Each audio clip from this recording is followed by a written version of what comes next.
The Dig is a podcast produced in conjunction with Jacobin magazine, which you probably figured out by now. And yes, Jacobin is a print publication, not just your favorite source of online commentary, but also long-form serious print journalism and socialist analysis. The magazine is released quarterly, and it runs at around 130 pages, filled with award-winning design and the ideas that movements need to thrive. Dig listeners can join more than 50,000 Jacobin subscribers supporting this vital work for just $15 a year. $15 gets you an entire year of Jacobin in print and access to the magazine's very extensive archive online. First-time subscribers only, you can access this deal by going to bit.ly/digjacobin, all lowercase. That's bit.ly/digjacobin, all in lowercase.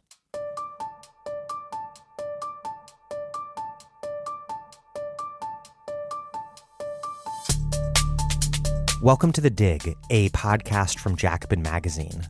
My name is Dan Denvir, and I'm broadcasting from Providence, Rhode Island. This is a special Dig, a discussion with Aziz Rana a couple weeks back that I had on my book, All-American Nativism, How the Bipartisan War on Immigrants Explains Politics as We Know It. Aziz had done my book launch in New York with me in January, but I neglected to have it recorded. So I recorded this one that I did with Verso and Jacobin so that I could share it here with you, my listeners. We cover a lot of ground up to the point where my internet connection crashes before I can answer his last question. Anyhow, it's way too humid for me today to write a lengthy plea for your support, so I will keep it short and sweet. We can only do this podcast because listeners like you listening right now in your earbuds support us at patreon.com/thedig. If you've been meaning to support us for a while, don't support us yet, but keep meaning to do so, just take a moment to navigate your web browser to patreon.com/thedig and make a monthly contribution. It's an enormous help. That's patreon.com/thedig. Thank you. And here we go. Aziz Rana is a professor of law at Cornell Law School and the author of The Two Faces of American Freedom. He is currently finishing a book titled Rise of the Constitution, on the modern emergence of constitutional veneration in the United States and its lasting political effects. His guest is me, Dan Denvir, the author of the book All-American Nativism and the host of the podcast you are listening to.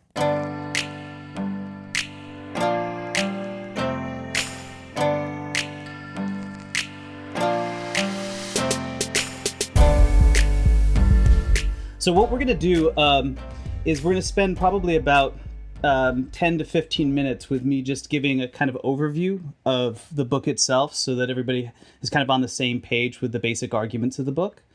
And then Dan and I are going to have a conversation maybe for 30 to 45 minutes, sort of depends on how things go, just kind of working through the book and its contemporary meaning. And then we'll open it up to questions from you. And I see that this is my first time on Crowdcast, but there's a kind of ask the question tab that I'll be looking at to just make sure that I can respond or we can engage with the questions that you have. Anything that you'd like to add, Dan, before we jump into it? No, just thanks for doing this. And for reading multiple drafts of the book. It was also a pleasure. Okay, so there are lots of different ways in which the rise of Trump and the Trump presidency has been a shock to the national system. And, perhaps the most sort of intense version of that shock is the explicit politics of white supremacy and xenophobia that's come to mark the Trump administration and Trumpist politics.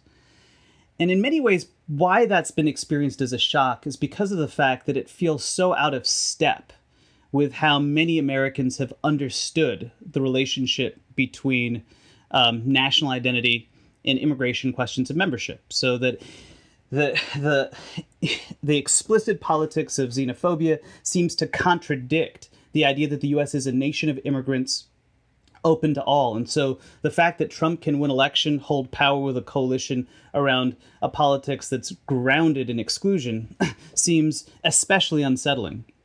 And in a way, what Dan does in this book is he argues that, well, we shouldn't think of this as a contradiction at all. He contests the framing of this as something that's, a basic underlying tension.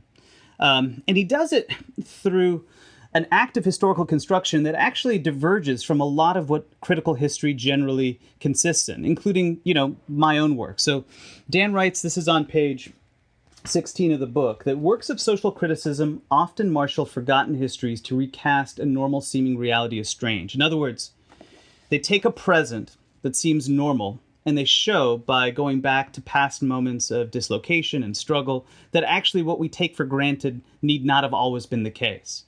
But that's not what Dan's doing here, by highlighting that what you think is a contradiction isn't. Instead, this book does the opposite, analyzing what for decades was an all too normal anti-immigrant politics to explain how we ended up in such a seemingly bizarre present. In other words, he takes this moment of strangeness and attempts to show how it's actually continuous with the past, how it's much more steeped in American identity than we might necessarily think.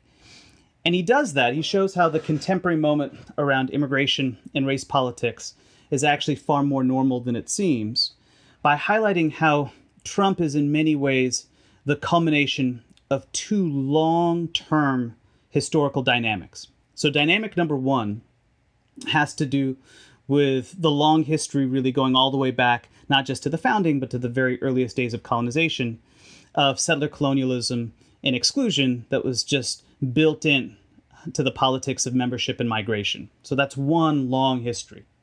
But then there's a second historical trajectory that's sort of essential to Dan's argument. And that's that Trump and the contemporary moment is also a culmination of a very specific history that's a product of politics since the 1970s, where you've seen the mainstreaming of nativist sentiment alongside and, in a way, in connection with the rise both of neoliberal austerity and the entrenchment of a carceral state, the latter of which we're seeing being contested on the streets as we speak. And this mainstreaming of nativist sentiment was kind of built around a couple different principles. The first is the idea that really recent immigrants, and especially people of a Mexican descent, are a economic and indeed even a demographic threat that have to be controlled by the state, requires state intervention, a problem that needs to be solved by the state. And the second related point, this is something that really both parties increasingly end up approving of, is the idea that the border is a site that requires protection, that has to be secured, indeed perhaps has to be secured at almost all costs. And what Dan says is that we can see this moment that's being, fought out on the streets, but that's also present at the border, as a culmination of both of these long histories.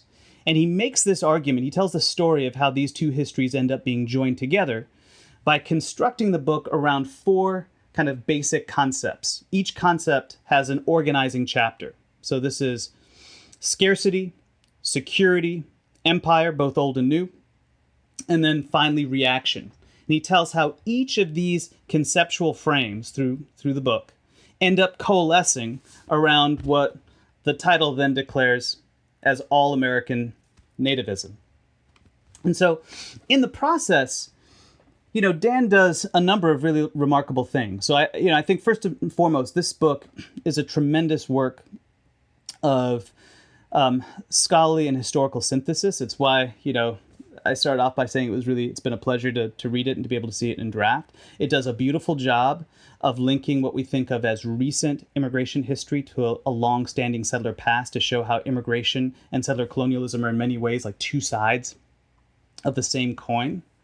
But then it does some other things that I want us to just sort of note up front, and maybe we'll be able to get into more and more in conversation, question, answer. And that's the fact that the book also makes a series of political interventions, explicitly showing what we can think of as really the limitations of both the bipartisan compromise and agreement that emerged post-1970s over immigration, and also the limitations of the Nativist project, how both embody a form of politics that we're seeing unraveling in the present because of their own inherent problems. So what's the issue with the kind of bipartisan approach? The basic bipartisan approach that Dan highlights, and we see this with Bush, the second Bush administration, so Bush Jr., but also with Clinton and Obama, was this idea that you can kind of navigate extreme anti-immigrant sentiment and nativist sentiment by having a trade-off, where on the one hand, you support and back border security, policing at the border, the militarization of the border, while at the same time assume that if you provide that as a victory for right-wing nativism, then you can get some degree of inclusive politics and policies for those that count as quote-unquote good immigrants, including, let's say, like the Dreamers. And what Dan shows in great detail over the last 25, 30 years is that this is just basically a bargain with the devil that inherently fails. In other words, the more militarization you end up supporting, the greater the commitment to border security, the greater that just comes to define and swamp the entire conversation. And so that the benefits of inclusion and reform that you think might be achieved end up being drowned in a larger discourse of militarization. But then there's also an essential problem that nativists have, which is, this is something that Dan gets to by the end, which is that the nativist position, and in a way we're seeing this with policing right now in real time, is not a position that has majority support. And nativist politics is actually grounded in maintaining this distinction between legal immigration, that's quote-unquote good, and quote-unquote illegal immigration, that is bad. And so highlighting how the politics of nativism is supposed to be primarily about getting rid of quote-unquote illegal immigrants. Of course, this is just, in a sense, a cover for a much larger kind of racial purification and demographic project. But there's a basic issue that nativists have as long as they hold on to this dichotomy, which is you can never really get rid of quote-unquote illegal immigrants, because to eliminate the category would be to eliminate the basic justifications for the policies of militarization in the first place. And so that there's an inherent contradiction. If Dan would reject the idea that there's an inherent contradiction in the American project between sort of exclusion and inclusion, you'd say that there is an inherent contradiction at the heart of nativism. And more generally, there's a kind of basic and profoundly troubled mindset that shapes both the bipartisan approach and the nativist approach, which is a carceral mindset, where really it's the penal system and the security state, the security apparatus of the state, that is supposed to manage the bodies of poor Black and brown people. And we're seeing the consequences of that mindset play out on the streets right now. It's why, for example, the fact that Customs and Border Patrol are policing DC is not a surprise, that these two things are deeply and inherently connected. And it means that Dan ends his book by arguing that the only real solution to the contemporary politics of nativism, to all-American nativism, is an absolute repudiation of the carceral mindset everywhere, in the city and at the border. It also means a commitment to decarceration, to decriminalization when it comes to both immigration questions and the larger penal system. And specifically for the condition of migrants, it means a politics of migrant freedom and a rejection in total of the imperative of the border. So with that as just a bit of a background, what I'd like us to do now is kind of dig in to some of the specifics of the argument. And we're going to kind of work through the book and its historical arc. And maybe we can start, Dan, by just talking a little bit about that long history of nativism, of which Trump is a kind of endpoint. So where does if nativist politics is all-American, if Trump is not un-American, where does nativism come from? Like, why is it so ingrained in sort of the long array of American history? That is a great and big question, and maybe the one that I always struggle to answer succinctly because I wanted to initially write a book that was more about the immigration reform wars of the 2000s through the Bush and Obama administrations. But then, of course, I realized I needed to go back to the 70s and the beginning of sort of the militarization of the border as we've come to know it today, and the real construction of Mexican migrants as the iconic quote unquote illegal immigrants, and the emergence of the border crisis that exploded so powerfully in the 1990s, shaping the early years of this bipartisan war on immigrants beginning under Bill Clinton. But then I realized I had to go further back still to 1965, when the U.S. for the first time explicitly eliminated explicitly racist immigration laws that had barred most Asians and explicitly restricted white migrants from disfavored parts of Europe, people who were seen as not sufficiently white in a variety of ways in the early 20th century, Italians, Eastern Europeans, Jews. To understand that, I had to go back to the 1920s and the national origins quota laws, which established these explicitly racist immigration quotas and formalized basically a total ban of Asians from immigrating to the country. And then further back still to the 1882 Chinese Exclusion Act, which coincided with the first federal immigration control law, the Immigration Act of 1882. And to understand that, I had to ask, well, why does this federal immigration system emerge and anti-Chinese migrant movement peak amidst the so-called closing of the Western frontier? And then so to better understand that, I had to look at the work of people like your work, Two Faces of American Freedom, Paul Freimer's amazing book, Building an American Empire, or This American Empire, I can't remember. Building an American Empire. And oh, wow, since the very beginning of this country, westward expansion was premised on an explicit racial population politics. Like the people in Washington were, the settlers the ordinary settlers wanted to rush as far west as fast as they could.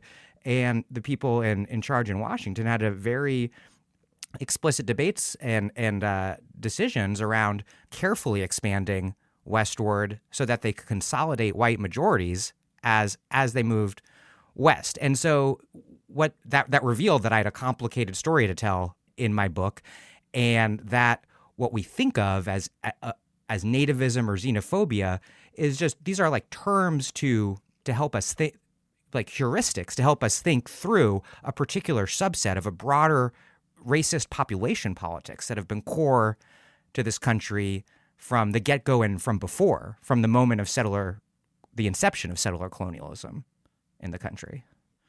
Yeah, so if there's this long-standing history that tells us something that's deep and true about the American approach to migration, so why is it that the most common narrative today about the U.S. is the narrative that the U.S.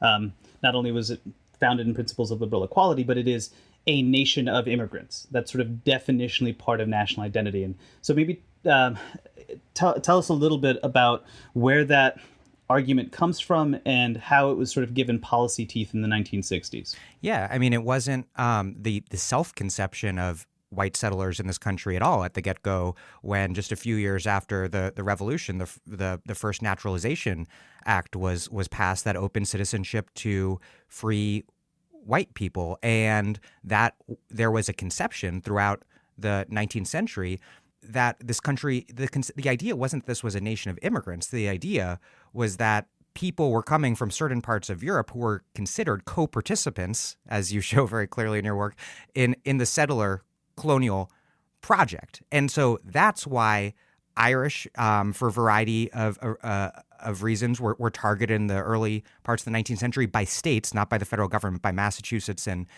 New York, but especially Massachusetts. But even still, because of the explicit affirmation of white supremacy in the nation's naturalization laws, they suffered deportations and other things, but they could still kind of hold on to legal whiteness. Chinese migrants were not accorded that, and then neither were the Japanese who followed. And the opposition to to Japanese settlement is particularly notable because what a lot of Japanese migrants to the United States were doing was trying to replicate white settler life, build farms, farm homesteads and whatnot. And that since race was a way to legitimate and describe certain types of degraded labor, Japanese migrants essentially impersonating white settler economies and identities and of independence and economic self-sufficiency posed a massive threat. And we could go on and on and on, but it wasn't until really in the latter days of the national origins quota laws. This is the period from the 1920s through 1965 that people like the nativist goblin, evil genius advising Trump, Stephen Miller, are so intent on returning to. From 1921 when the first I think it was the Emergency Quota Act was passed this year, through 1965 when they were repealed by LBJ with the Hart-Celler Act.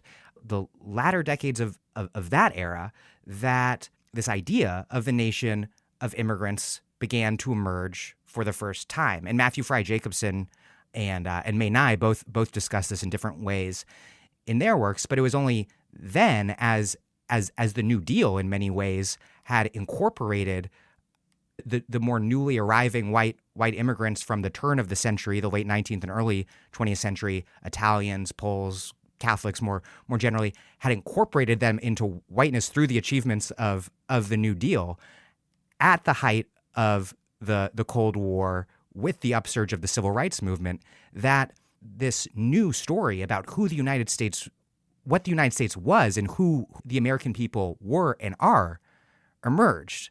And that idea, as Matthew Fry Jacobson points out, I think he uses this language, moved the origin story of this country from Plymouth Rock to Ellis Island, which prior to this period, to the 60s, had not been considered kind of like a tourist attraction. And one other thing, and what that relocation does is the story of the nation of immigrants, as JFK articulates it very, very famously in his book. It's a story of all of these white ethnic immigrants, more or less, who were very much discriminated against and targeted for restriction in the early 20th century, but who had become white, and then telling the story of of American history and of the American people as their story, which doesn't really explain much about why black people who were brought to this country in chains, why they're here, how indigenous people whose dispossession was the fundamental precondition for this country, where they fit in, and where Mexicans who were brought to this country as the cheap labor source during the whole national origins quota era through the Bracero programs, but also many crossing without authorization, where they fit into this story. And indeed, with the 1965 repeal of the national origins quotas, there are first ever, what accompanies and then follows that are the first ever restrictions, and increasingly sharp restrictions, on legal Mexican migration, which had been institutionalized in a massive way, bringing millions of Mexican migrants to this country over the prior decades.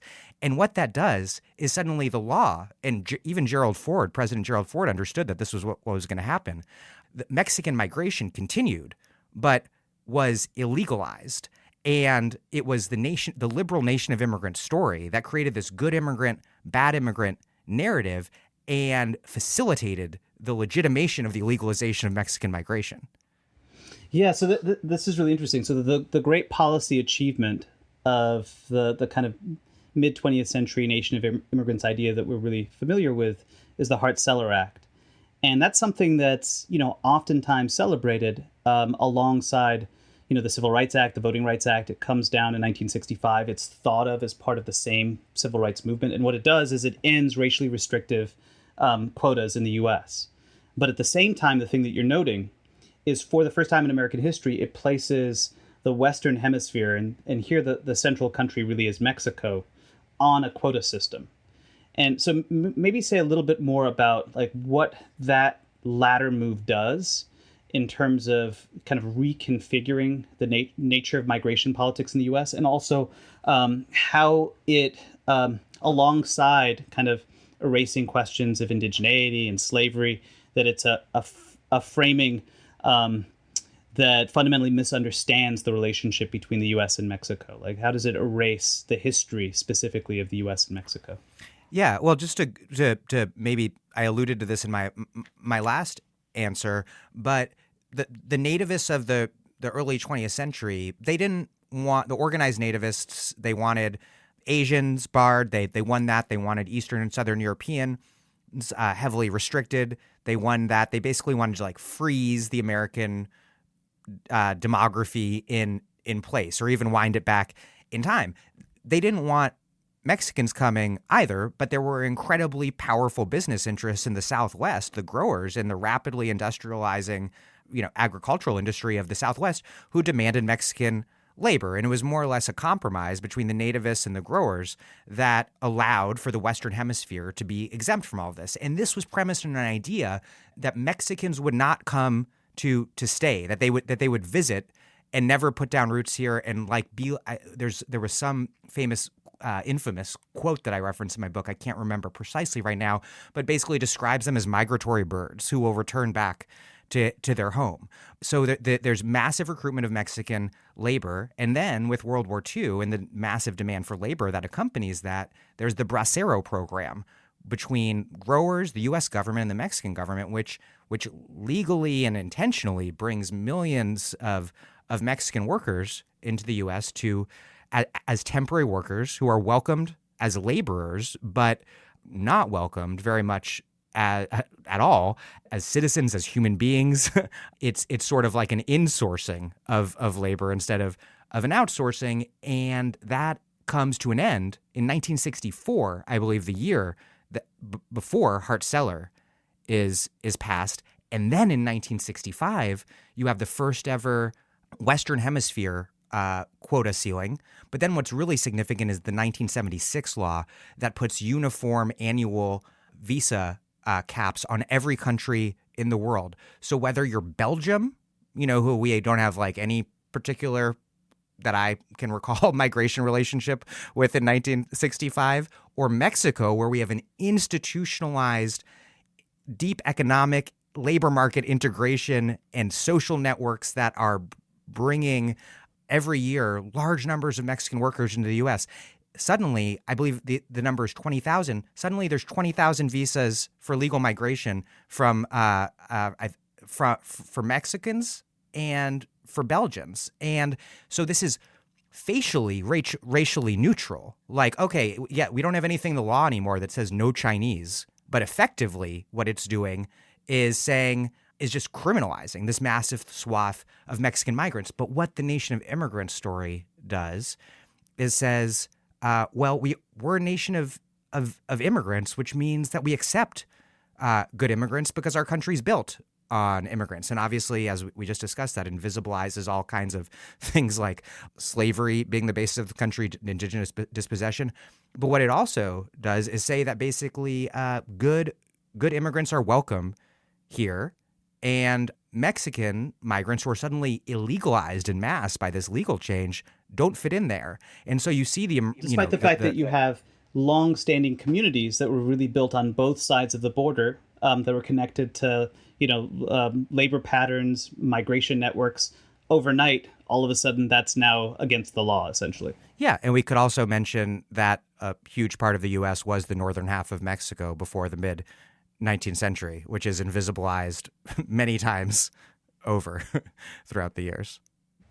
So this is a really interesting moment where you both have reform that gets rid of racially restrictive quotas, but you also have policies that treat, as you said, Mexican immigrants as equivalent in their structural relationship to the U.S. as like immigrants from Belgium or, Bhutan, or just name any particular country that you might want. And this double move, in a sense, creates the conditions for really the more compact history from the 70s to the present that you chart in the book.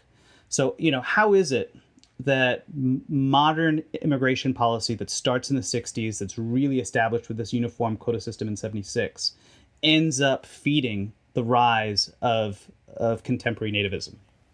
Yeah, so you have this the good immigrant, bad immigrant template, and you have the illegality pretext to describe opposition to Mexican migration, and anti-immigrant sentiment becomes more intense in the 1970s as the ambitions and optimism and even really like utopianism of the Great Society collapses into an incredible sense of pessimism and scarcity with the oil shock and stagflation and extremely high unemployment. It's no coincidence that at that very same time, one of the biggest books in the very tail end of the 60s, I think it's 68 or 9, is The Population Bomb, which argues that population growth left unchecked is going to lead to chaos, famine. It was an enormous bestseller at the time. And lo and behold, it turns out not what really resonates is not so much a abstract concern with the number of people on the planet, but a concern with the number of people from very particular groups and the reproduction of women's reproduction from very particular groups. And so it's out of that milieu that springs this group, Zero Population Growth, which is anti-immigrant, but also concerned with all sorts of other methods to achieve population control. And one of the guys who ends up running it is this ophthalmologist from Michigan named John Tanton. And they're not anti-immigrant enough for him. So he goes on in 1979 to found the Federation for American Immigration Reform. And then over the years goes on to found or play a role in founding every major national anti-immigrant organization that we know today. The Center for Immigration Studies, Numbers USA, US English.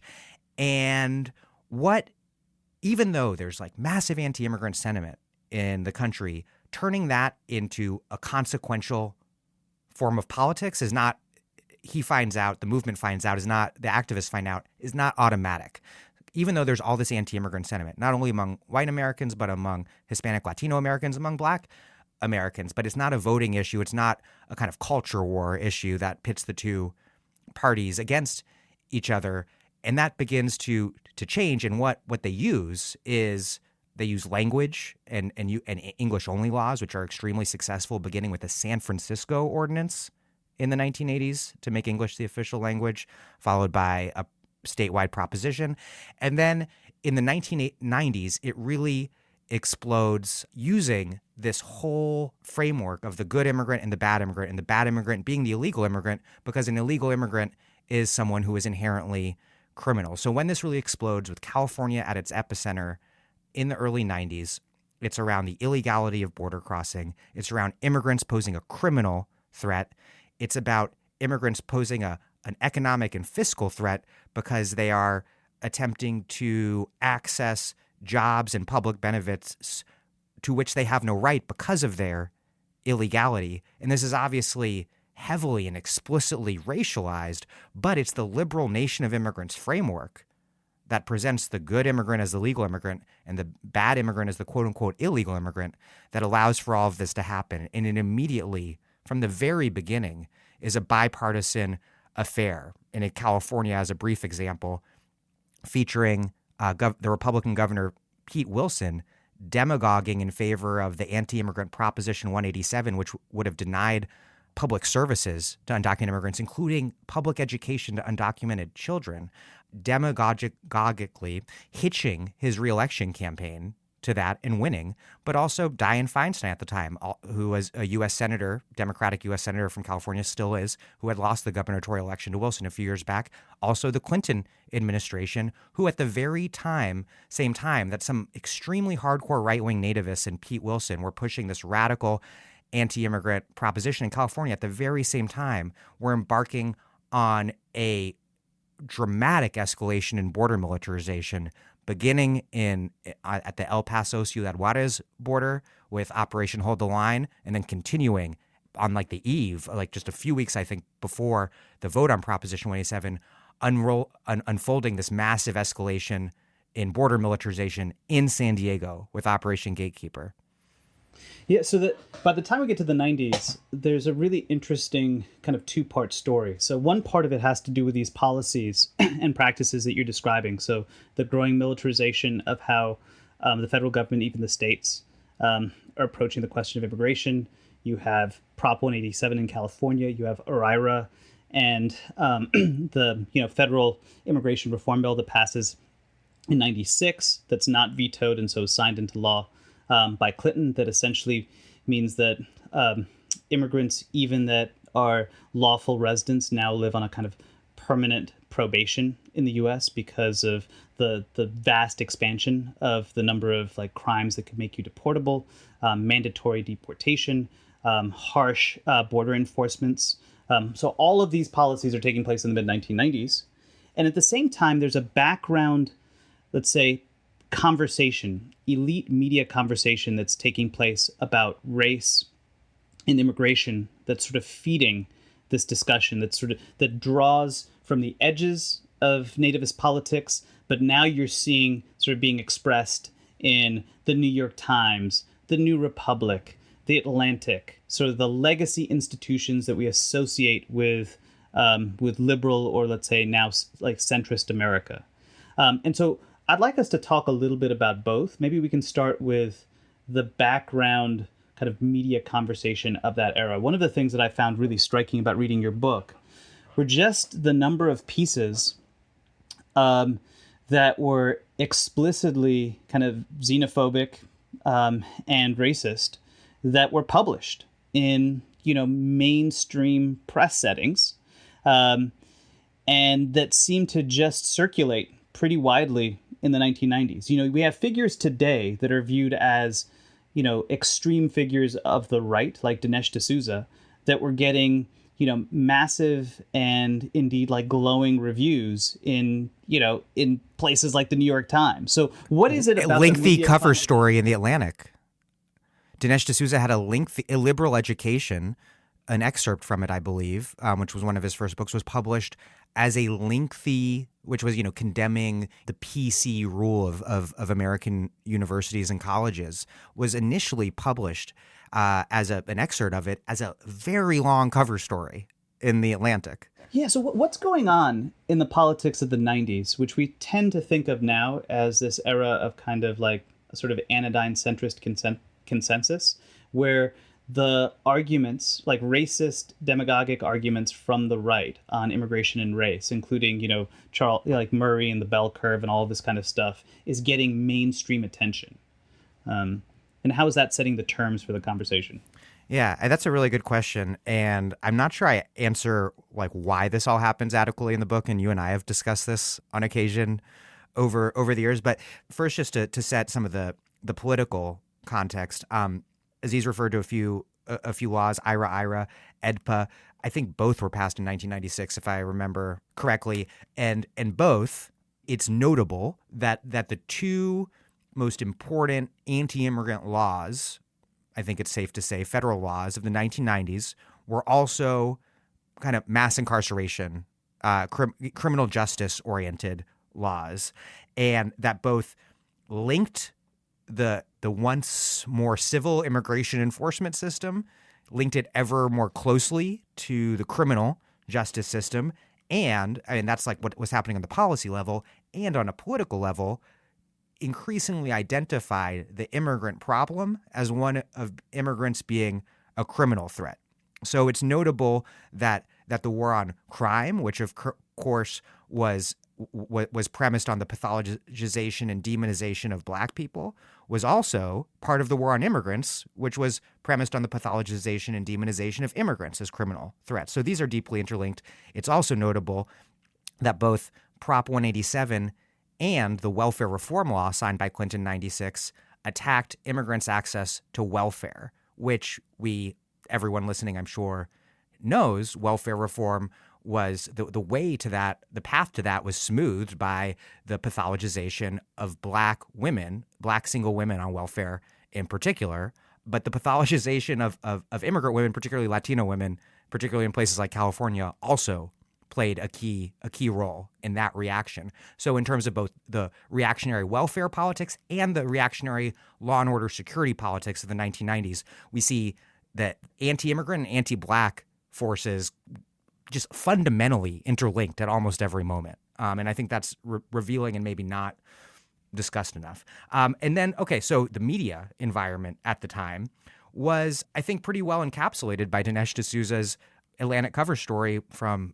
I don't know the date off the top of my head. I should bring my book with me to interviews, but I think it's around 1992 or something. And it's all about this attack on PC culture. The thing is that people on the left really weren't using the term PC. Liberals even weren't using the term, or left liberals weren't using the term PC. It was a kind of new liberal, new Democrat, neoliberal, and conservative framework for delegitimating the historic demands of left struggles. And it was actually invented, if I remember correctly, by a New York Times writer around 1990, 1991.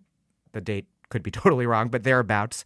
It was invented by the same New York Times writer who, in a book review in a few years later, would give this glowing review to a book called Alien Nation by Peter Brimlow, which was put out by a major New York, major U.S. commercial publisher. I don't remember the name. Maybe I'm not going to smear any publishers, but it was a bit, because I can't remember. It was a big one. And he gave this glowing review to this book, Alien Nation, which was just monstrously and explicitly racist, and itself was based on a cover story in the National Review, but was turned into a book. And they called Hispanics a strange anti-nation within the nation, and said that people have a right to demand that they preserve the demographic norms in this country, and that indeed they have a right to demand that they be shifted back. I mean, a very white, explicitly white supremacist, anti-immigrant book that was reviewed glowingly in the New York Times by the same guy who invented PC as an epithet, and reviewed glowingly in The Atlantic and many other places. And this was also the era when the New Republic was publishing an excerpt of the Bell Curve, which argued that Black people and Latinos were genetically inferior to white people. And it was the attack on kind of like PC culture that legitimated this resurgence of naked racism, because the idea was that like the PC left had gone so far that they were what PC-ness meant and continues to mean is that certain orthodoxies blind people to the facts, and then they get to present themselves as these brave truth tellers who are violating these unfortunate taboos. And lo and behold, the guy who wrote Alien Nation, who was glowingly reviewed in these mainstream liberal publications like the New York Times, who got his start at the National Review, who published this book, he goes on in, I think, 1999 or so to found the website VDare, one of the most important white nationalist websites on the internet, unsubtly named after Virginia Dare, purportedly the first white child born in North America, and is now openly considered by liberal media types to be a white supremacist. But the crazy thing is that he was just that in the 1990s and was feted. And it's disgusting, but it's kind of what you were talking about in your introduction to this conversation, why I want to make the normal seeming past, this normal past that so many liberals are so adamant about returning to, according to the primary we're still somehow in the midst of, that past was actually like really, really strange and pretty monstrous frequently. So maybe let's dig into that a little bit by sort of talking a bit about the policy and the kinds of choices that the Democratic Party made around immigration and policing more generally during the 1990s. So as you noted, the central bills that dealt with immigration, so EDPA and ARIRA in 96, are really bills that are about carceration in the carceral state. They're about applying the state security apparatus as a way of controlling migrant populations and creating what now amounts to a massive new sort of category of deportable people. So it's the period in which the U.S. in the mid-1990s goes from having an already aggressive and racialized immigration system to being essentially the deportation nation that it becomes, during the Bush and Obama years. Now, that's obviously a link between nativism and the contemporary problems that we're seeing play out on the streets around policing, the security apparatus, and mass incarceration. And it's marked by, let's say, the same compromise the Democratic politicians made around questions of race and policing they're making the same compromise in the immigration context. In other words, folks like Clinton, with OIRA in 96, like they're not the ones that wrote the bill, but, Clinton is not willing to veto it. It's a policy of triangulation, but it's an assessment that you have to be tough on the border. You have to support border security in this broader climate in order to be able to get the kind of reform objectives that you want. But somewhat less sadistic than Republicans. Yeah, exactly. And it's the same basic psychology, like, internal party psychology that produces the Crime Control Act in 94, which is you have to show that you're tough on crime in order to be able to get any of the kinds of racial reforms that you might want. What do we make of that kind of pragmatic compromise around the carceral state, both in terms of policing and in immigration that we saw in the 90s? And what's its legacy today? Because in many ways, the Democratic Party is still controlled by politicians from that period. Biden, Schumer, Feinstein, Pelosi. These are all politicians that were shaped by a set of dynamics from the 90s and have continued to essentially hold the same basic, dual positions where you have to be strong on security while at the same time have some kind of space for reform. What do we make of that, that worldview then, and what do we think of its kind of legacy now? All right, I'm going to try to get from there to here. So in the 90s, there are real problems that people are facing. You can't kind of like manufacture. It's hard to manufacture racist scapegoating out of thin air. So the material they're working with in the early 90s is there is real disorder in the streets, as James Foreman Jr. shows in his book. Crime is up, and in the absence of any sort of social state amid Reaganism and the rise of New Democrats, much of the public, including much of the black public, turns to policing and prisons as the answer, in part because it's the only answer they're given, and that is sort of a microcosm of the broader politics of the era, which is a bipartisan effort on the part of both New Democrats and Republicans to shift every conflict possible onto the terrain of security. And thanks to Rahm Emanuel, we have proof that at least he was very intentionally thinking about it like this, because at the moment there's incredible anxiety at the end with the Cold War's end and the rise of this unipolar world order that coincides with a new era of intensifying economic globalization, exemplified for Americans by the negotiation, signing, and then implementation of NAFTA, which also, of course, involves the Mexican border. And so what Rahm Emanuel says in a memo to Bill Clinton, I think in 95 or 96, is if we want to maintain continued public support for legal trade with Mexico, which is referring to NAFTA, then we need to make a show, I'm paraphrasing here, we need to make a show of cracking down on illegal trade or illegal cross-border activities, i.e. people and drugs. And so the performance of security, both on the streets in terms of the politics of the war on crime and mass incarceration, and at the border, are both key to recontextualizing every possible conflict 2 decades into the rise of neoliberalism and the stagnation of wages and the financialization of American capitalism, to redefine every conflict possible as a security one. And of course, this only intensifies after 9/11, when anti-terrorism politics informed 1990s nativism and security politics more generally, but obviously that comes to another level entirely. So it's not just that nativism is connected to the rise of mass and hyper-incarceration, but it's also tied to the politics of endless war. So that this, security politics you're seeing operating in the city, at the border, and then abroad.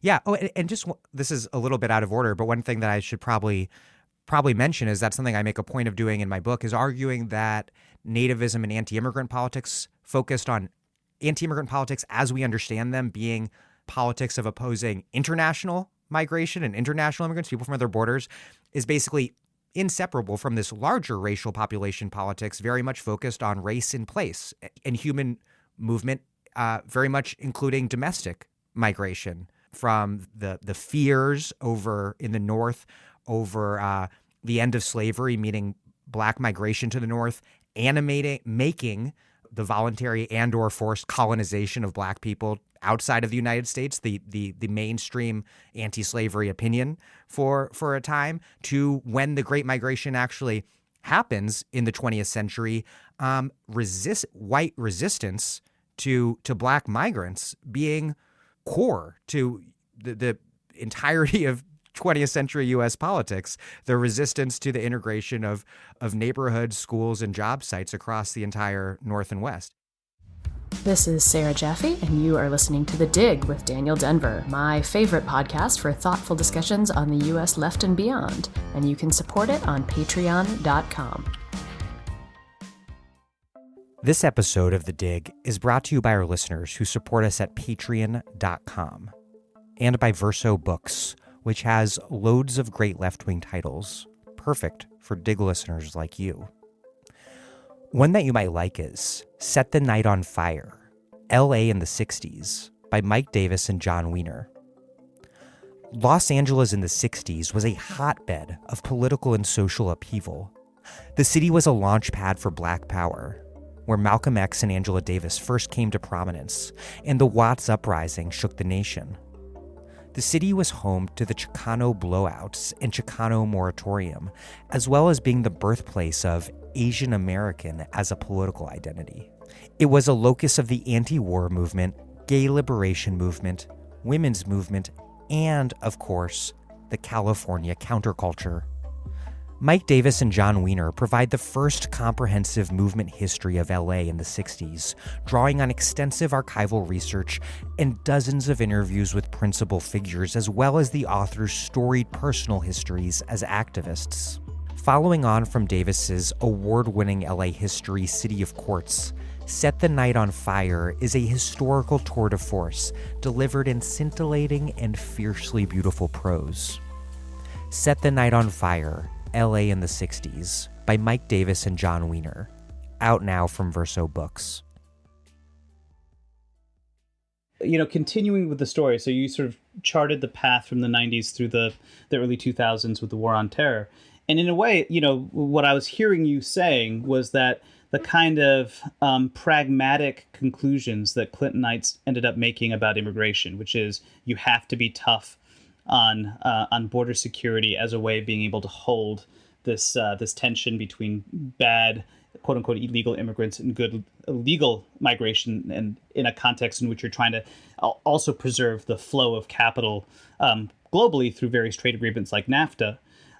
That made a kind of both political sense at election time, but also ideological sense for where the Democratic Party was.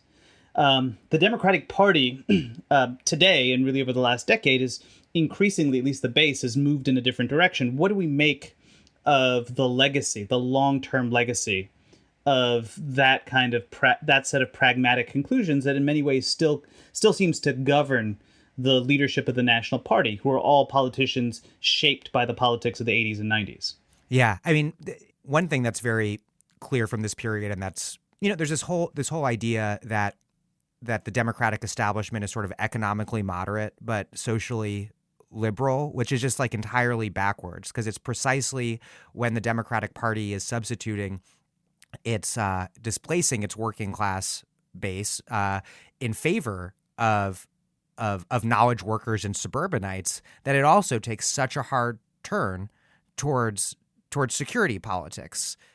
There was a way in which the lessons that the Democrats learned in the 90s about the need to be tough on security in all of these contexts, which is really central to, austerity, the carceral state, the defunding of welfare reform, the support for like interventionism abroad, the securitizing of the border. There's an entire vision that, in a sense, made electoral sense for Clinton. Clinton gets reelected in 96. He passes into law welfare reform in these various bills and wins reelection.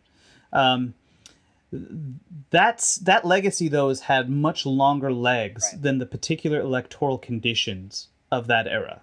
It's still, we're seeing it being contested in the streets in a way. To just put a fine point on it, this is not an original point. This is something that a lot of people have been saying right now. Many of the cities that are facing mass uprisings are controlled at virtually every level by Democrats, but in a way by Democrats that learn the same lessons that Clinton learned about both immigration and incarceration in the 90s, but now don't seem like either lessons that are appropriate for the electoral moment or the political time. So what do we make of the legacy of those choices? The bipartisan war on immigrants was launched with a bipartisan popular basis. It had, if you look at public opinion polling in the early 90s, you have similar very high percentages of Democrats and Republican voters who have negative feelings, who report negative feelings towards immigration generally. And so between then and now, we go from very little fencing on the U.S. border to more than 650 miles, I believe, when Trump takes office, particularly thanks to the Secure Fence Act of 2006, signed into law by George W. Bush, but supported in the Senate by Obama, Biden, Clinton. We go from, I think, around 4,000 or so Border Patrol agents in 1993 to nearly 20,000 today. And that whole process takes off with bipartisan support. But what we begin to see in the 2000s is a really important process of conflict and partisan polarization around immigration. When immigration reemerges as a big explicit issue around 2004, 2005, after it had been kind of displaced politically by 9/11, even as 9/11 led to the ramping up of institutional means of anti-immigrant and border enforcement. When it reemerges in 2004, 2005, Bush was trying to push comprehensive immigration reform. And Obama would try to do the same too. This idea that, okay, we have these nativists on the right who they want all the immigrants gone. We have business, they want cheap labor, guest workers in particular. They're into immigration of all sorts. And we have immigrant advocacy groups who want legalization of the millions of undocumented immigrants in this country. And when Bush tries to push this, he meets a ferocious response from the nativist right, because he doesn't understand that they will not vote for anything that will legalize a single immigrant in this country, because that's their whole point is that is to expel all undocumented immigrants. They wouldn't legalize anyone. So Bush is pushing this quixotically, and House Republicans come up with their own bill, the Sensenbrenner bill, which passes the House of Representatives in December 2005.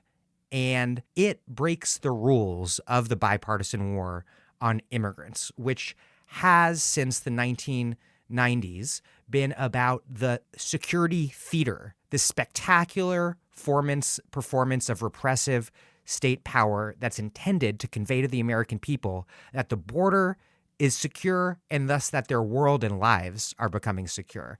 Obviously, that doesn't happen. The performance always fails, and when it does fail, instead of re-examining the basic logic of the security theater, there are just calls to heighten and escalate and do more security. But it doesn't actually mess with the actual existence of a massive undocumented workforce in this country, which the Sensenbrenner bill would do, because it would criminalize mere undocumented presence in this country, which then and now remains a civil offense that is remedied, quote unquote, through deportation. But it's not a criminal offense that you will serve time for. Crossing the border without authorization, that's illegal entry or illegal reentry. But mere undocumented presence, civil offense. The Sensenbrenner bill would have not only criminalized that, but criminalized aiding undocumented immigrants, which many worried would criminalize the activities of like Catholic charities. And so that passes the House. It goes nowhere in the Senate. But what it does do is prompt massive, just enormous immigrant rights protests to explode throughout 2006. Yeah, there's some in March, I believe, then in April, and then on May Day, I think were the largest. And they're enormous. Hundreds of thousands of people, I believe like 500,000 maybe in LA, same in Chicago, New York, everywhere. I was in Portland, Oregon at the time. And so what we see, and this is visible in the polling data is we begin to see a partisan divergence over immigration. And that's pushed by both the increasing radicalization of anti-immigrant Republicans and the fact that immigrants who form such a important part of the base, immigrants of color who form particularly Latinos who form such an important part of the Democratic base, that they rise up and say enough with this. And then from there on out, you see the polarization increasing. You see it increasing under Obama, when Obama achieves record deportations, by the way, by using the criminal justice system.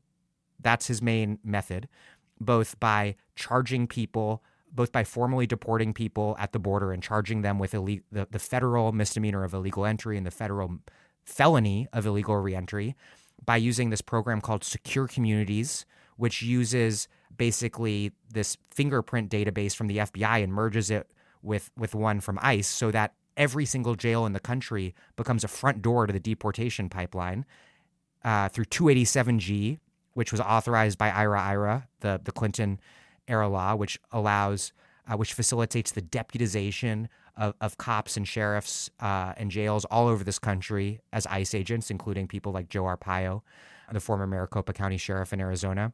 And so Obama achieves record deportations, and as a response prompts another movement led by particularly Latino youth, immigrants in general, immigrant youth, against this deportation.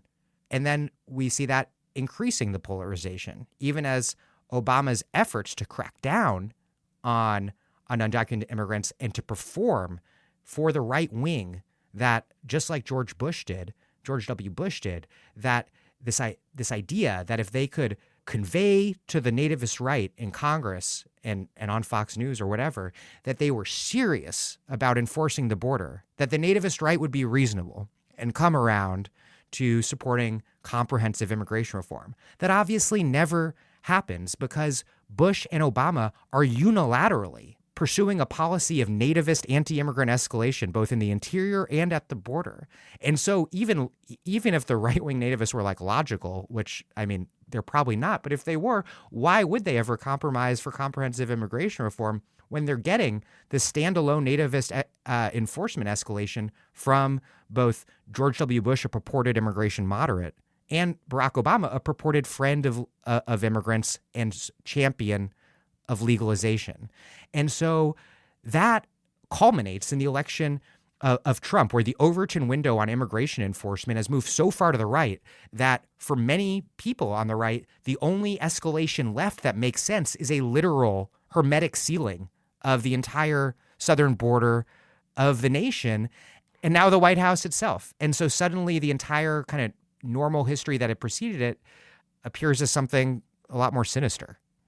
Yeah, so that was that was really helpful in just kind of charting the path basically from the 2000s through to the present. And one of the things that's interesting about the present, that's tied to that party polarization around the question of immigration, is the fact that the Trump agenda and the nativist position is itself, it has a clear base. It was a base that Trump was able to use to get elected, but it's increasingly a minority position. And popular sentiment around immigration, this is something that you note toward the end of the book, has changed quite dramatically since the 1990s. Something like, Prop 187 that gets almost 60% of the support in California in 94, would never get that kind of support, today. And this has a lot to do with, the internal position within the Democratic Party, shifts in perspective. But I guess the question that I want to ask There are probably more children of undocumented immigrants in the California State Assembly than supporters of Proposition 187 today. There you go. So the question that I wanted to ask you is, if this moment in a way shows the limits of Trump's politics, and indeed even the limits of the kind of bipartisan agreement that marked the 90s and the 2000s, how progressive ultimately, though, is our current immigration conversation? So that there's mass resistance to the Muslim ban, there's support for the Dreamers, there's concern about the violence perpetrated by ICE, there was outrage about the caging and disappearing of children, the separation of families at the border. But beyond a certain kind of moral concern, how far has the politics actually moved? And I'm interested in your thoughts about this, because I'd then like to just ask you to sort of explicitly compare what we're seeing with immigration politics with the contemporary conversation around police reform. But maybe just start with, this question of how progressive is this current moment around immigration specifically? Yeah, it's a complicated question, because the breakdown in the bipartisan basis for the war on immigrants presents both opportunities and dangers. The opportunities were visible in the Democratic primary, which is technically still going on right now, I suppose. We're decriminalizing illegal entry, which is a felony whose prosecution skyrocketed under the Bush and Obama presidencies. We're decriminalizing illegal entry, which had been on the books, I believe, since 1929, which has a fascinating history that we don't have time to get into. But doing that became a kind of litmus test for supporting immigrant rights. And that's huge, because that is the policy not only that Obama and Bush used so much in their crackdown, but that Trump used to impose family separations.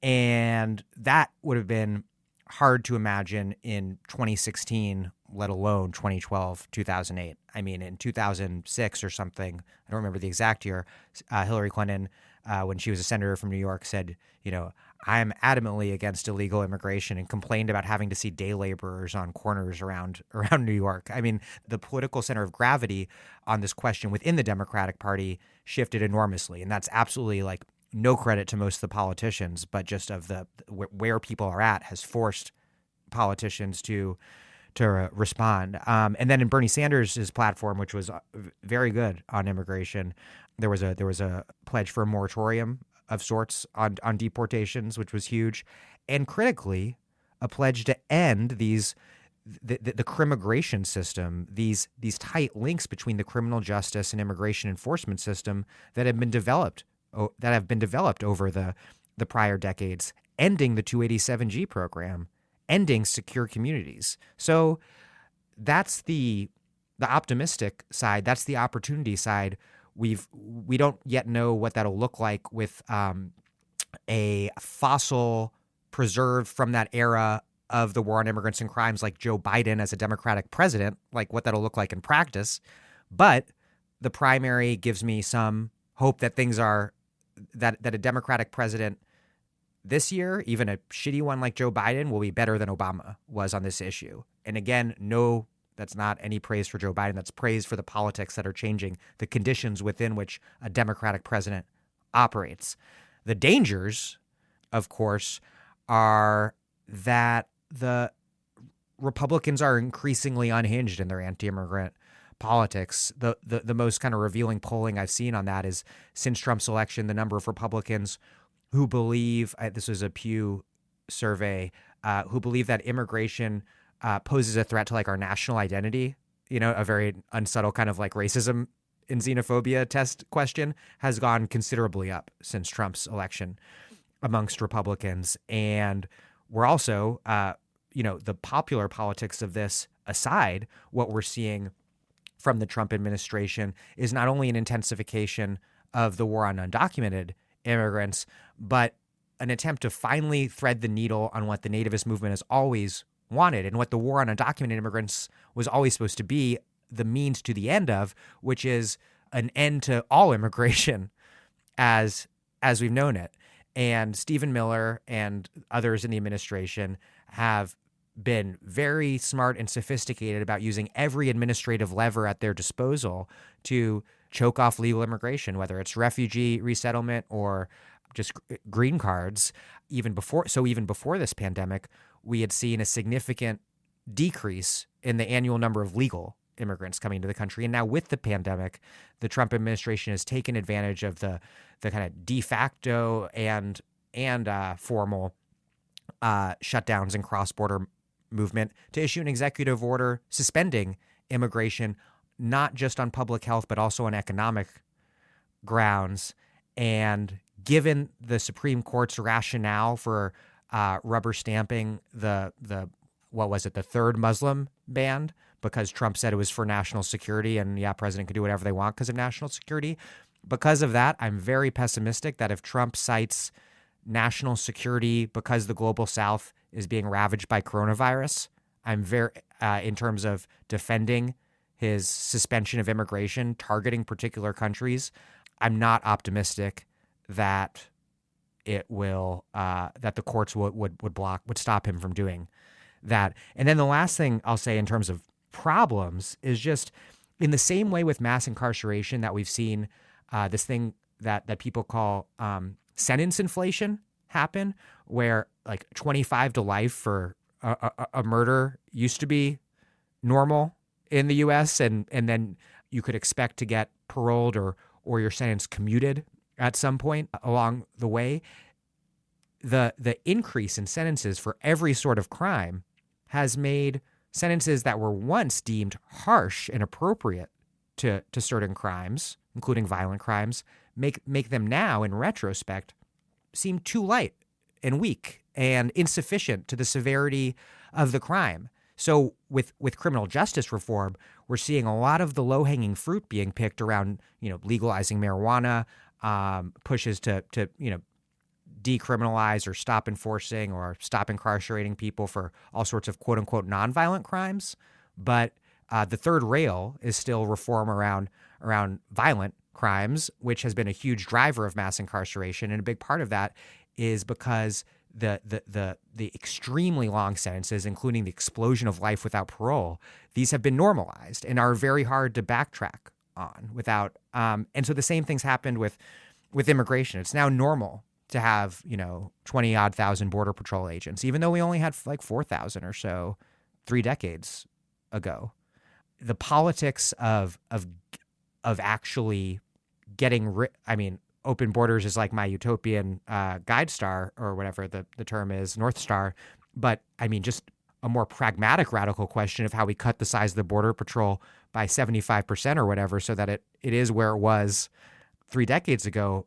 That seems incredibly hard because there's this normalization and kind of institutional path dependency of the politics surrounding repressive apparatuses of the state. Same with the border wall. We used to not really have much at all. There were some really like jokes of offense like around San Diego and El Paso and whatnot. And now there's 650 miles, maybe 700 miles now. I haven't looked recently. Most of it built before Trump was elected. And it's very hard to imagine how to build a political consensus around dismantling that already existing wall. I think we have the political force right now to stop new wall from being built if even like a kind of like normal Democrat wins power.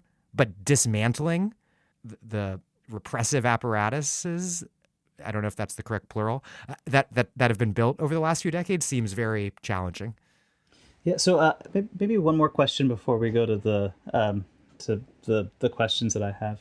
And it in a sense just picks up with your last point, which is if the kind of lodestar, the thing that we have in mind is like, what would it mean to actually think of the border not as a closed barrier, but as something that is a port of entry where you have presumptive admission, it's decriminalized, and that there's a genuine commitment to freedom of movement and really to the labor and political rights that should apply to all individuals, regardless of whether or not they're citizens. And so it's a kind of emancipatory vision. And it's really an abolitionist politics that treats the question of immigration and the border as another site for contesting the rise of like a security apparatus to manage poor Black and brown bodies. A week ago, maybe this is a slightly more hopeful way of addressing this, I would have said that the immigration conversation and let's say the policing conversation were essentially in the same place, which is there's a growing sentiment within the Democratic Party that there needs to be reforms to the way that the police behave, that there are concerns about racism, sentiments about the fact that racism is like a major problem have grown pretty exponentially within the Democratic Party. But at the same time, there's the same kind of extreme polarization around the issue of policing and race that you within very different perspective among Republicans that you see in the immigration context. And similarly, I would have said what you just pointed, which is, maybe if you get a Democrat in charge, you can have some kind of minor reforms that limit the further, the further extension of the carceral system, that attempt in some kind of limited way to contain policing, but you're not going to get anything more significant. But right now, on the table, both at the national level and at, across a number of different municipalities at the city level, is a politics of defunding the police, diverting budgets to community organizations, and to the sort of like the basic economic well-being of citizens, raising questions about the relationship between policing and incarceration. Who knows exactly where it's going to go? But that feels quite different than where the conversation was a week ago. And, what do you imagine as what will be required to have a similar conversation that's much more expansive about really the need to defund, border security and to transfer resources, to have the same kind of de-invest, reinvest conversation around immigration that we're starting to see emerge around policing and incarceration? It looks like Dan's actually going to have some technical issues being able to come back on. So with that, thank you everybody for joining. Thank you, Daniel, for your terrific book.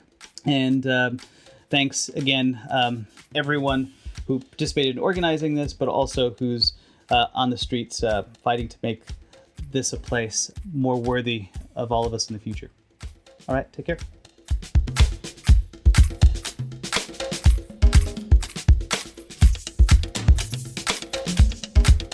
Aziz Rana is a professor of law at Cornell Law School and the author of The Two Faces of American Freedom. He is currently finishing a book titled Rise of the Constitution, on the modern emergence of constitutional veneration in the United States and its lasting political effects. He was interviewing me, Dan Denvir, who is the author of the book All-American Nativism and the host of this podcast. Thank you for listening to The Dig from Jacobin Magazine. As Marx once said, after noting that the police, the judiciary, and the administration are not deputies of civil society itself, they are office holders of the state whose purpose is to manage the state in opposition to civil society. While other podcasts have only interpreted the world in various ways, our point is to change it. We are posting new episodes every week. The Dig was produced by Alex Lewis, music by Jeffrey Brodsky. Our communications coordinators are Julia Rock and Zachary Nin. Our senior advisor is Thea Riofrancos. Check out our vast archives at thedigradio.com. Follow us on Twitter at The Dig Radio, same on Facebook, and please find us wherever you get podcasts and subscribe. If it is on iTunes, you can also leave us a nice review. Those reviews help introduce us to new listeners. But what really does that is you telling your friends about the show. Please make propaganda for us. And do find us at patreon.com/thedig and make a monthly contribution to keep this operation running. Even a few bucks is enormous.